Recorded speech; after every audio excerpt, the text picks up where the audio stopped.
Welcome to the Prosperity Playground, the podcast where business meets energetics, strategy meets soul, and prosperity becomes inevitable.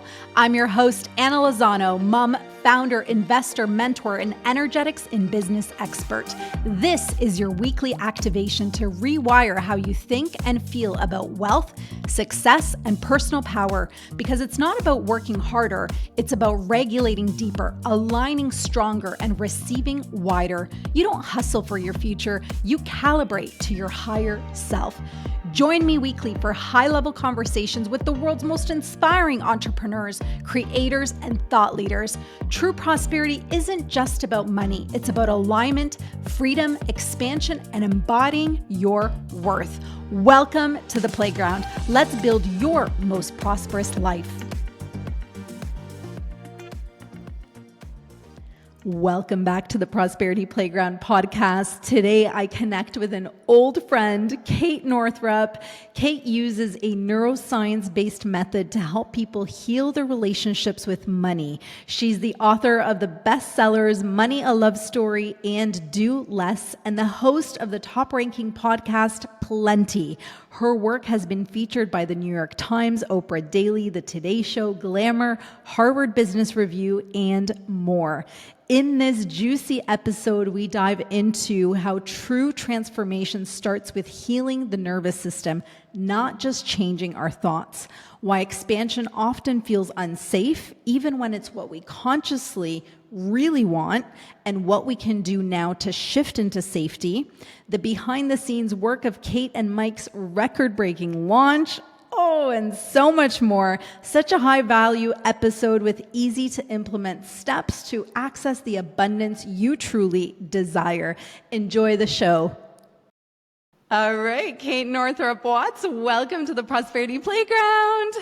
Hi, so happy to be here, old friends. Seriously, I've been thinking, we met probably 13, 14 years ago at a convention in Salt Lake City. And I was totally hustling my way to success back then, which continued for another decade. So I'm just so excited for this conversation because truthfully, I became an entrepreneur 15 years ago, and it started with mindset. It started with subconscious reprogramming around wealth, but it was really when I started diving into nervous system healing work that everything clicked. And so thank you for the work that you do and your brilliance in the world. And I'm going to dive right in if that's good with you. Let's do it. Yeah, let's go. So you say, and I'm going to quote you here, that focusing only on money mindset is doing all of us a disservice. Can you support us to understand what's going on in our brain and our nervous system when we're stuck in lack and scarcity patterns, as so many of us were really programmed this way?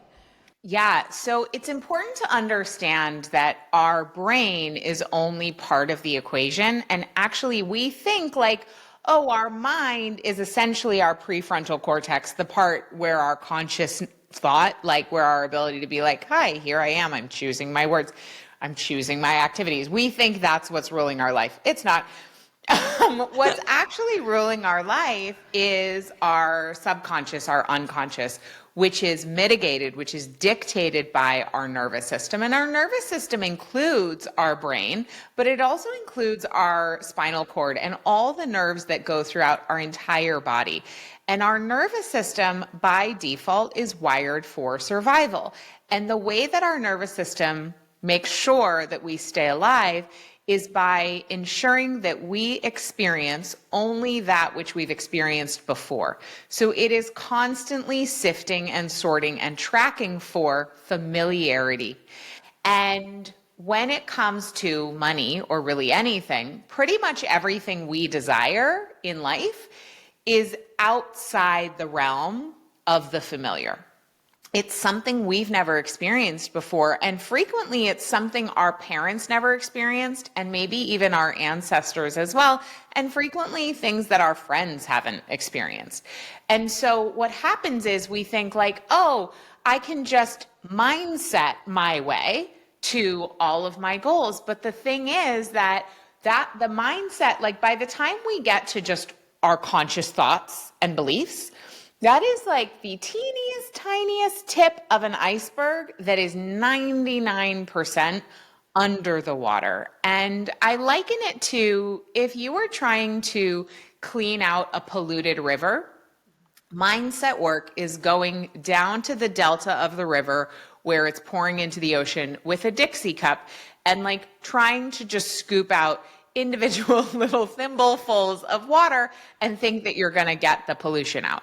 What we actually need to be doing is nervous system healing work. And that's like going all the way miles up the river to the site of the toxic waste dump, blocking the toxic waste from pouring into the river to begin with, so that then we can allow the river to heal and clear itself. So if we want to change our money mindset, that's great. We can't do it just with our thoughts.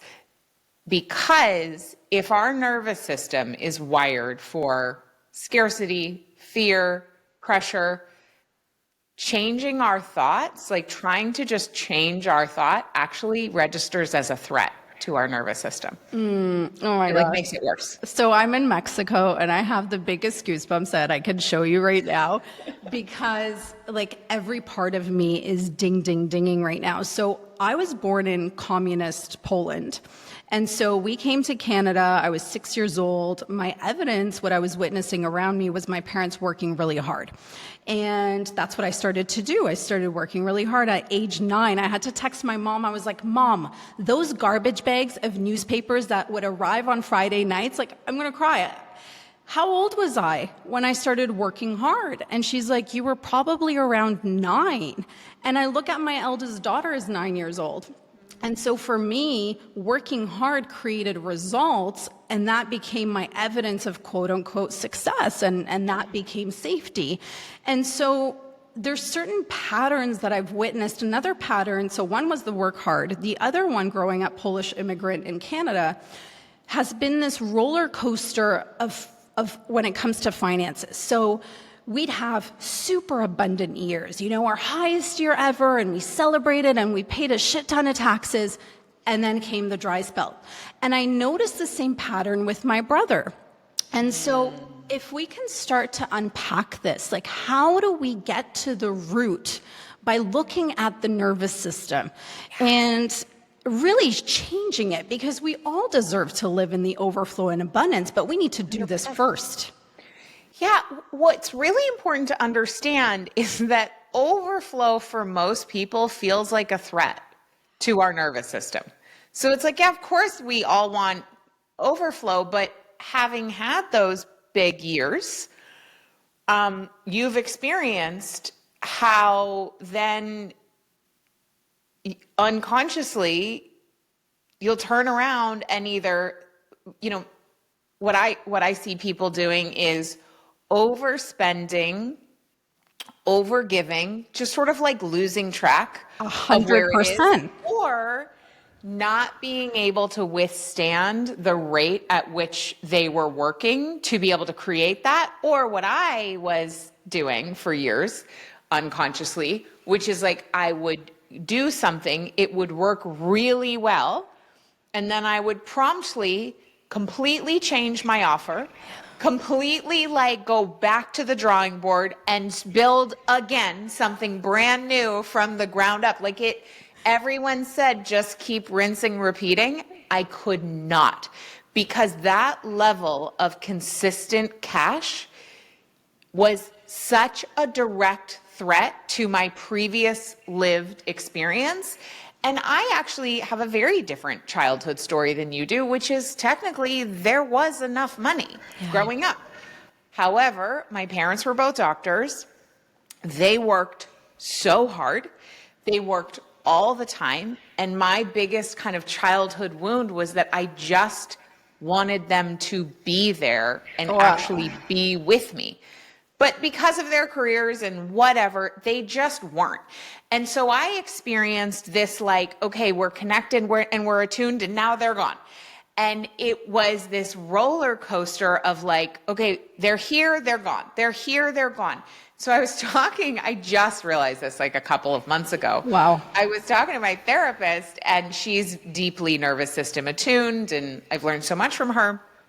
And she helped me to understand that my nervous system thermostat, which we all have, was set to a feeling of the adrenaline rush of disconnection and like, am I going to be able to make it? And so I created a business that was a direct reflection of that, because what my body received in my development as what it means to be alive is that inconsistency and not knowing what to expect is what it means to be alive. So anytime I was given the opportunity for consistency and like evenness and whatever, I would do whatever I could to pull out the rug on Sabotage that, it. because it didn't feel safe. Wow.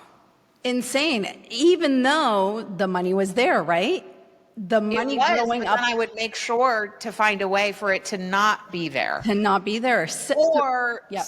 to find a way to need to do a song and dance in order to make it again. Like there was a certain requirement of adrenaline and rush of needing to work a certain amount to create it. Back to what you said about that patterning around hard work and significant sacrifice is required in order to have resources. Exactly. So awareness is step one. So now we Yep. have this awareness. Okay, we need to work with nervous system, which is the root of it all.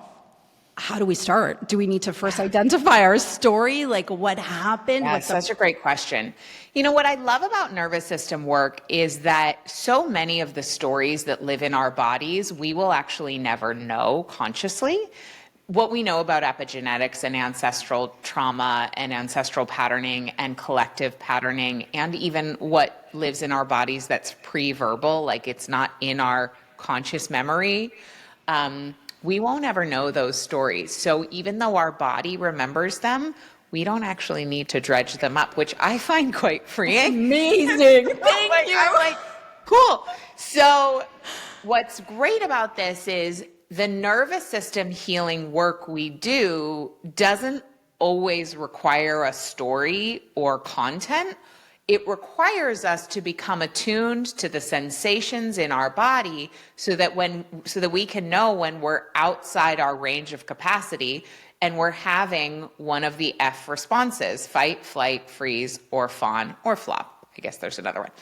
And those can come in high grade. Like when you're having a full-on fight response and you're really pissed, like you'll know.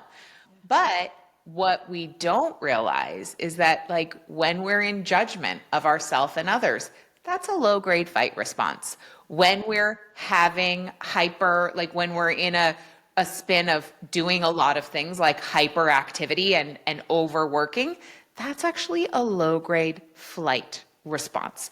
So if we can begin to become more attuned to the sensations in our body, then we can see the behavior that's actually dysregulation, that's calling us back to, oh, there's just a part of me that feels scared right now. Like that's literally all it is.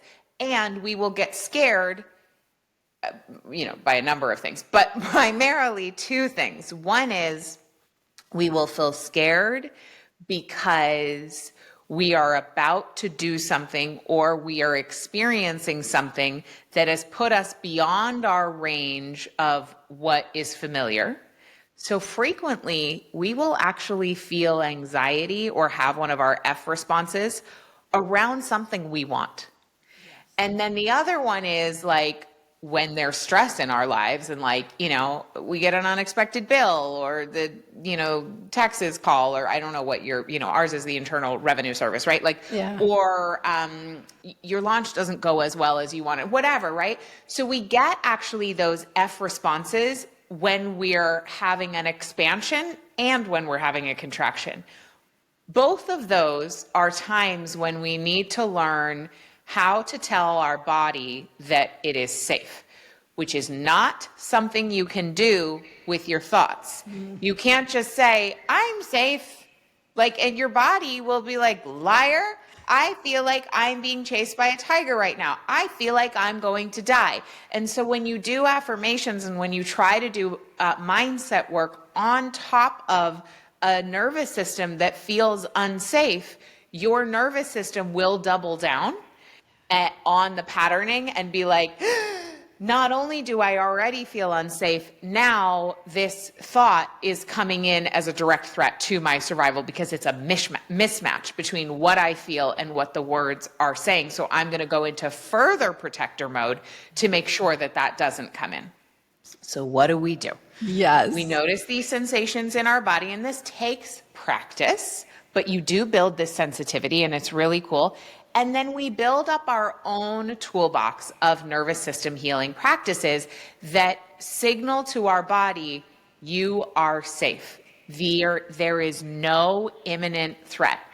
And it helps us to metabolize the stress. And when we metabolize the stress, we're actually dumping our stress and threat bucket, and we are building our capacity to be fully present, to be magnetic, to be creative, to be interrelational, to be resourceful, to be problem solvers, critical thinkers, articulate. All of the things that we want to be in our life require us to actually be here. But our nervous systems are mostly stuck in the past or the future. And so what are some examples of these nervous system healing tools? I mean, there's so many, and I teach a lot of them, but one of my favorite ways is to get outside. Yeah. Yeah. It's like it's often the simple ones where take we're off like, your shoes and stand on the bare earth. what has been your game changer? Like Kate Northrup Watts, game changer. This is your go-to tool that every time you get into this like fear pattern, maybe you're up leveling again, which we're going to talk about soon. But yeah, what do you go to? It's such a good question. Dancing. I really have I do have a variety, and I just sort of go towards what feels the most resonant at the time.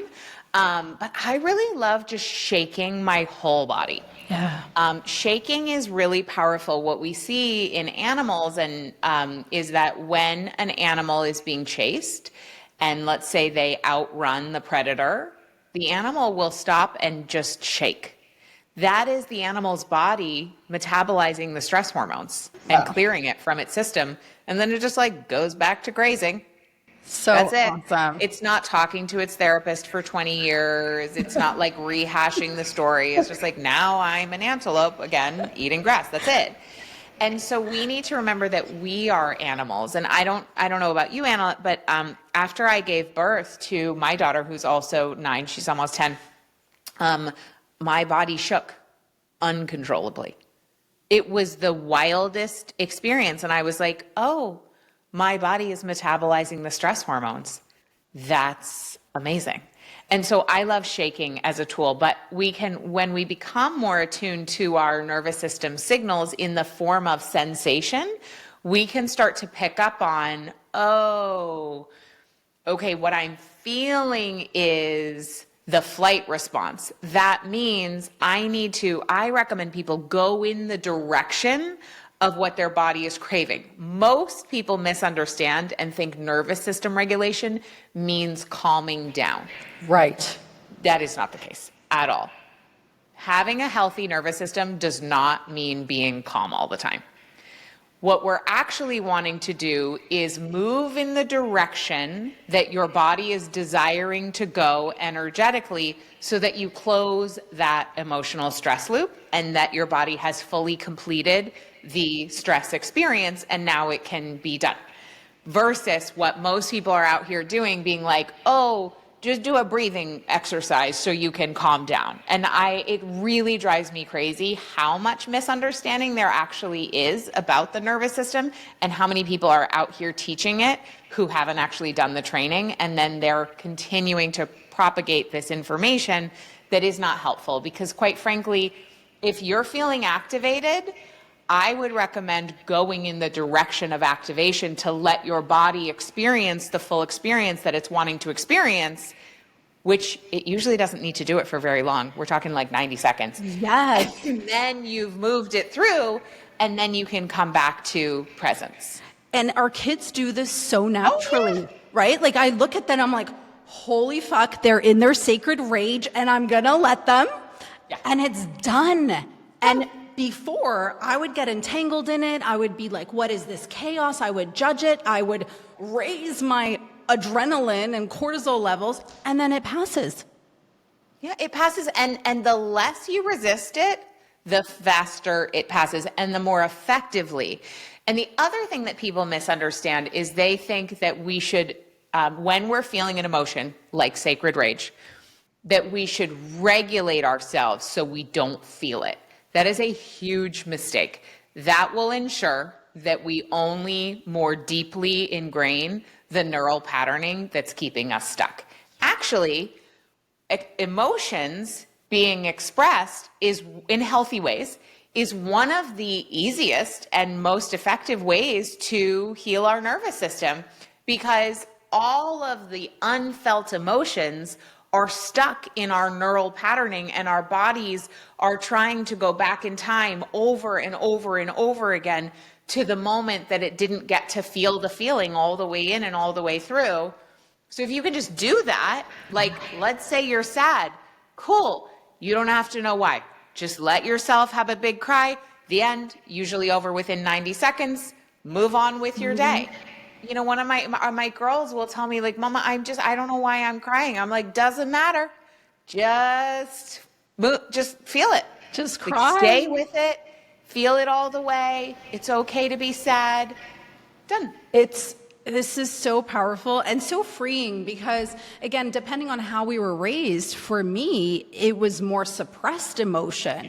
And this is where, when my girls were young and the tantrums really triggered me, they were really hard for my nervous system. And now, as I'm doing this work for myself, like, again, massive goosebumps, it's like allowing them to process it, but the gift is that it passes. And so can we do more of that and feel our emotions? And it's the most simplest thing. So if two questions I'd love to go off of here. What is one hope then with the work you're doing with the nervous system for your kids? Because we're so, we choose to consciously parent, and yet somehow trauma will happen. And I'll share an example. When we were unpacking Christmas decorations one year, and I lit a candle, and one of the wrappers set on fire. Trauma for my youngest around fire. Intentional? Absolutely not. Right? So it's like, it's bound to happen. Yeah. But what is your biggest hope as a mom for your kids being so committed to this work? Yeah. We had a situation where my daughter saw a guy jumping the fence into our condo complex, stealing packages, and now she's like terrified of people on the street that she doesn't know. It is a whole thing.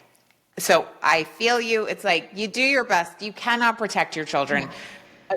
Of course we can, but like not from everything. Exactly. And so I really love to think about, okay, I cannot protect them from being human, but I can model for them what it is to be fully human. And I don't usually talk about this, but here we are.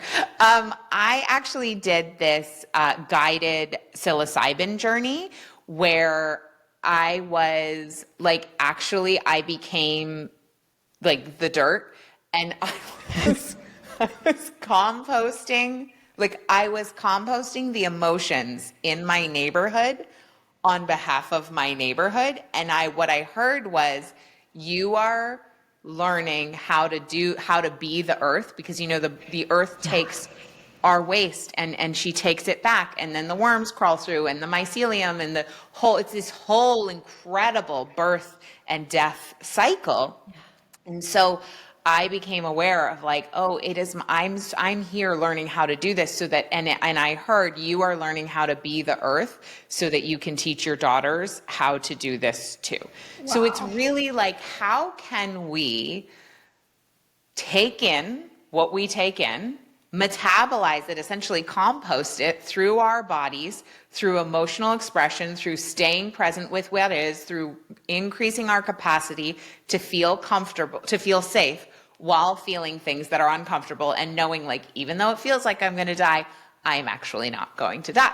Like, I can have a good cry. I am not going to die. I can rage. I'm not going to die.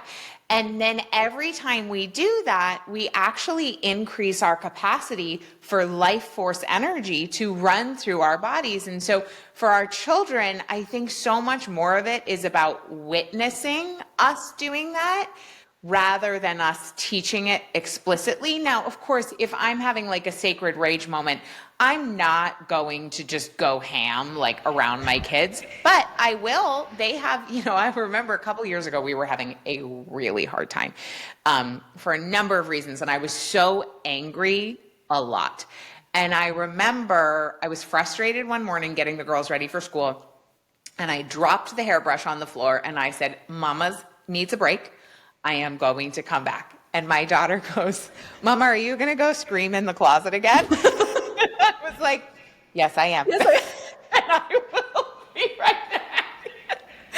And it was great because she was just seeing how I had like created a daily practice in a healthy, safe way of expressing my anger. And I tell them that too. Like if they slam a door or like throw something at each other, I'm like, it is totally okay to be angry. And here are your choices. You can go like slam your fists on your bed. You can hit a pillow. You can throw a stuffed animal at the wall. These are your choices. Which one would you like to do? Yeah, it's exactly. Our girls are the same age. I feel they're 7 and 9, right? Yeah. Similar. And same thing. It's like you cannot touch each other. However, these are ways to express anger. And I was like, I was never taught to express it. No, I mean, my dad would get angry and it was just terrifying. That was it. Same. And then if my sister got angry, because she used to hit me a lot, she would get angry. She would hit me, which was kind of scary. And then my dad would get inflamed and so pissed at my sister. And so like any expression of anger was just like, someone's going to get hurt. This is so scary. It felt scary, 100%. So if we go back to the thermostat that you mentioned around wealth and prosperity and abundance. Yeah. So we all have one. We don't need to know exactly what our set point is, but if we think about our financials, something comes to our awareness, something comes to mind. What is the process then to really start to feel safe around the larger amounts? Yeah. Okay, this is so good. I'm glad you're asking this question because when it comes to our money nervous system thermostat, our nervous system doesn't do math. It has no idea what currency is. That's not right. It is based on a feeling. And so what I have witnessed many times in my work is people who have no problem earning those bigger numbers or even having those bigger numbers sitting in their bank accounts. However, their thermostat is such that they do not have the capacity to actually feel abundant. Okay. So they might have the Porsches and the boats and the $300 million a year business, but they are either like stressed depressed, out, drinking, working too much, blowing up their relationships, whatever it is. So what's really important to understand is that this is far more nuanced than like, oh, my nervous system thermostat is set to $1 million. Like, no, it doesn't work that way. It's how abundant can you feel? How abundant does it feel safe for your body to feel? Brene Brown does obviously her amazing work. And one of the things she talks about is that feeling of foreboding joy, where we'll have something amazing happen. And then that foreboding joy comes in of like, life is so good right now. Uh-oh, the other shoe's going to drop. Like someone's going to get sick. Someone's going to get hurt.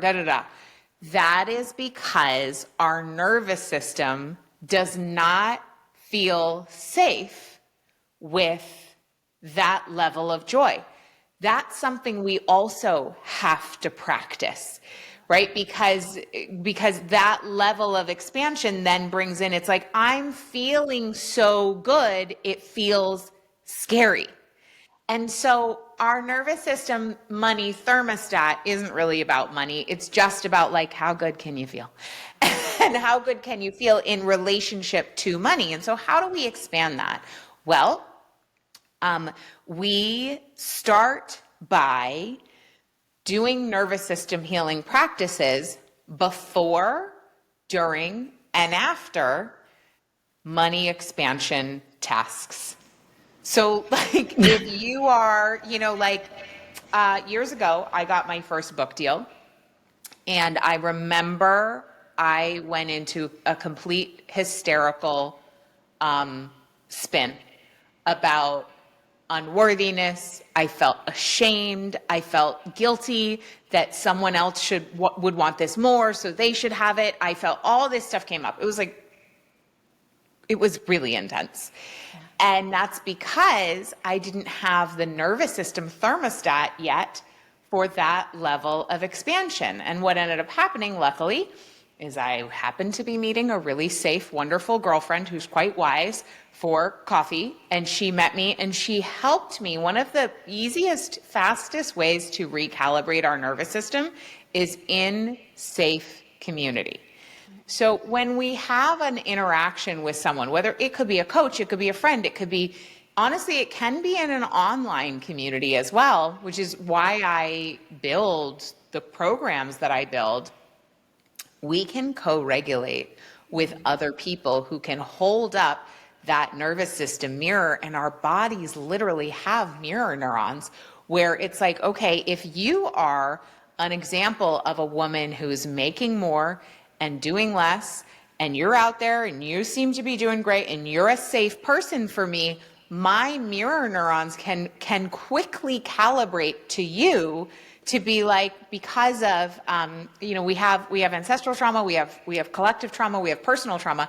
We also have ancestral expansion and joy, collective expansion and joy, and personal expansion and joy.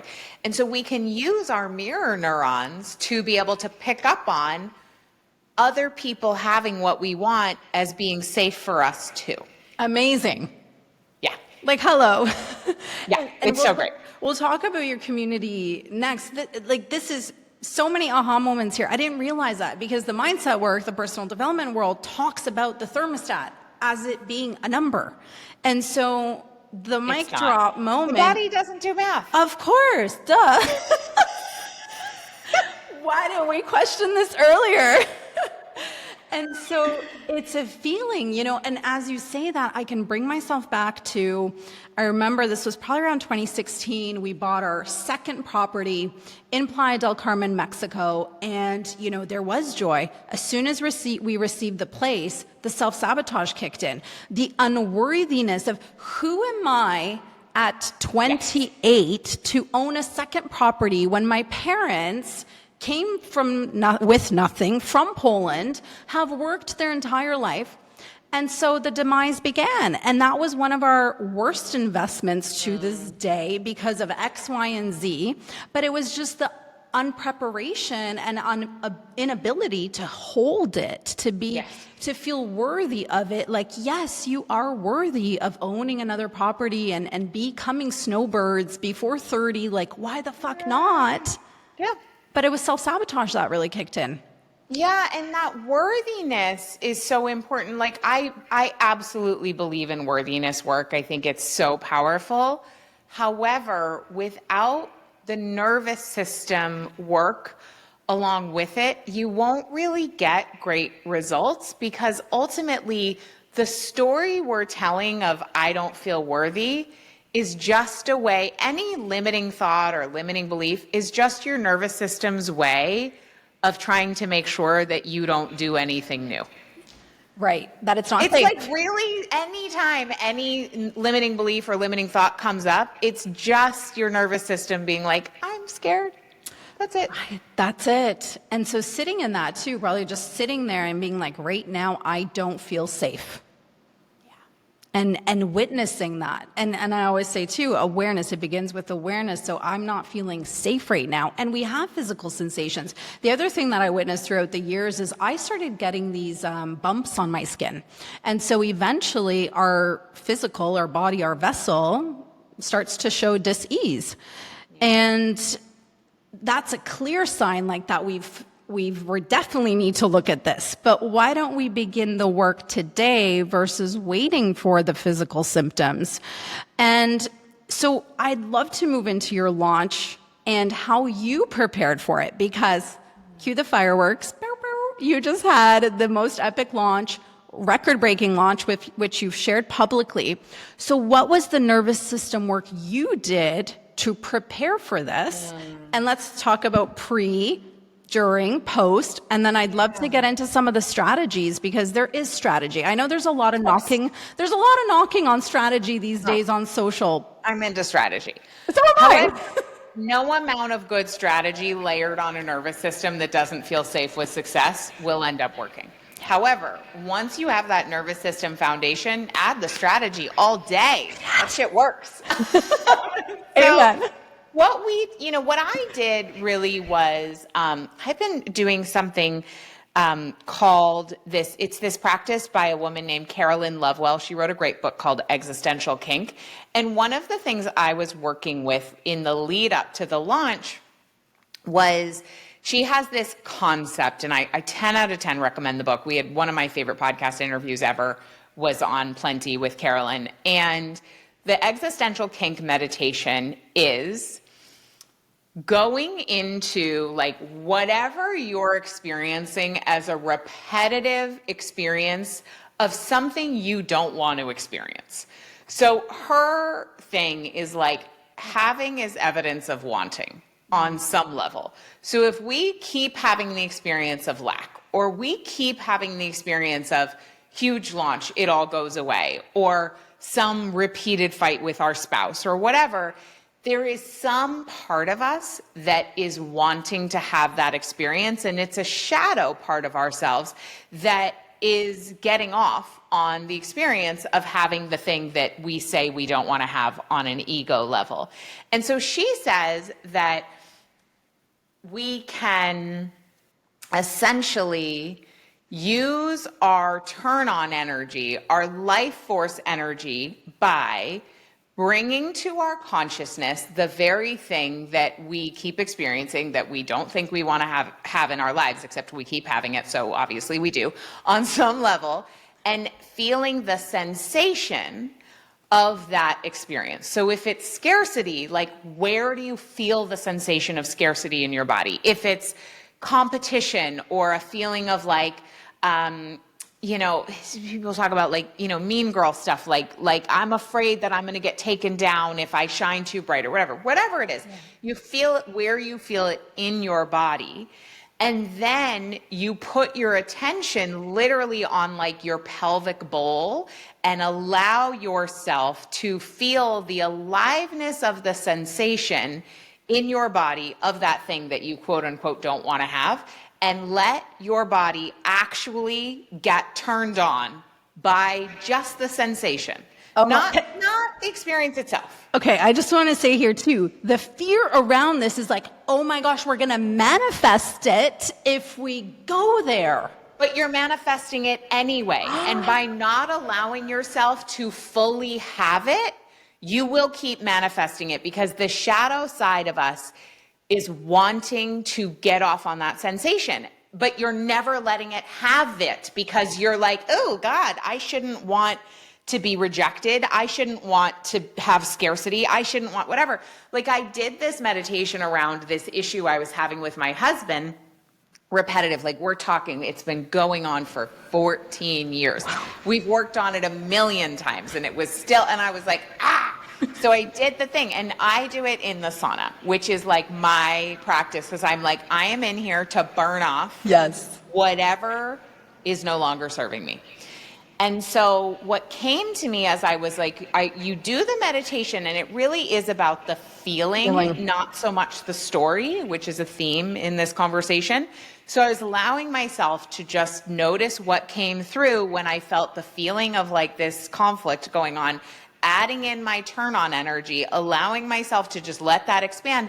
And what I realized is, because of this dynamic with us, I was getting to experience essentially the secondary gain. And a secondary gain is what we get to experience or not experience or do or not do by not having what we want.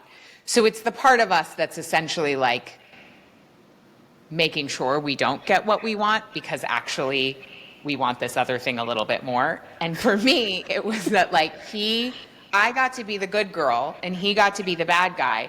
And I got to get off on my own superiority complex of being the good one. And then I went through that and I was like, oh, I could just play in the dynamic of like my husband being the bad guy and me being the good girl. And we could just consciously play with that instead of me in this like really a roundabout way that is not serving me, like manifesting that because a shadow part of me wants to be in that dynamic. And I don't like it in this way. So anyway, that's like a whole thing. But I'm obsessed with this. I think that I've really been playing with, and it's super fun and it's really empowering because it allows us to actually reclaim our desires and really see how none of us is bad. None of us is wrong. And just take back ownership of the parts of us that we've exiled and said, oh no, this part doesn't get to be here. Yeah. You know, the part that wants to struggle, she doesn't get, that's wrong. The part that wants to play small, the part of me that's kind of a bitch or that's whiny or wants to play victim, like just let them have their moment. And then they'll stop needing to come out sideways through unconscious sabotage. Seriously. Okay. So let's say someone, I don't know, they're just paralyzed by their debt. And I love what do you call debt? That was brilliant. Invoices for blessings already received. Amazing. I love the reframe. So if someone's paralyzed by that, they go into the sensation of being in enormous amounts of. Yes. And they feel it. And then actually feel it. But what's key is to not feel it from like staying in the negativity. No story. It's to feel, how does the sensation feel in your body? Where do you feel it? Where in your body? What's the texture? What's the temperature? What's the color? And then allow yourself to just become aware of essentially like, you know, your hoo-ha, and let that part of you just also be alive at the same time, and then just notice what happens. Wow. And that will, because pleasure is one of the fastest ways to rewire your nervous system. So in case anyone lost the plot here, when we add in pleasure, it tells the body, this is safe. And you're essentially like alchemizing the shadow into the light, bringing it to the light, allowing yourself to fully receive it, fully have it, and then you can either choose to keep having it or not. And in this particular dynamic with my husband, I was like, no thanks. I think we're all going to say no thanks. Totally. That's the brilliant piece of this exercise, is we're all going to be like, what the fuck? Okay, I felt it. No thank you. No more. Yeah. Oh my gosh. Okay, brilliant. So back to your launch. Yeah. Okay. So I was doing that really in the months leading up to it. Okay. So I had cleared and made a lot of space, and there were some patterns that my husband and I were having. We do this one big launch a year, which is amazing. Like we make like 80% of our revenue in 4 days, you know, and it's like very exhilarating. Back to my nervous system thermostat of like, it's like a big old bungee jump, and I have a very high tolerance for risk. It makes me feel alive. Wow. And so we, you know, had created a business model that was essentially a crazy trust fall once a year. And then it ended up being, before the launch, it would be like, things are getting a little tight, and that did not feel good. So working with the existential kink meditation on that patterning also. Then during the launch, really making space to, it's like so simple, it's not that sexy, way sexy, less sexy than what I just said, just like taking a lot of walks. Taking a lot of walks, lying down on my office floor, really just, you know, just resting quite a bit, moving my body, having a super clear boundary with Mike of like, after 5 p.m. when I have walked in the door of our home, I am unavailable for unnecessary business conversations. Like, from the moment we come home to the moment we get to the office the next day, unless it's an emergency, the business doesn't exist. talk. Amazing. So that was really helpful as well. And then in the aftermath, really to be in celebration with safe people who can hold the bigness, which is not everybody. Yeah. You know, and so people who either have bigger businesses or who I just know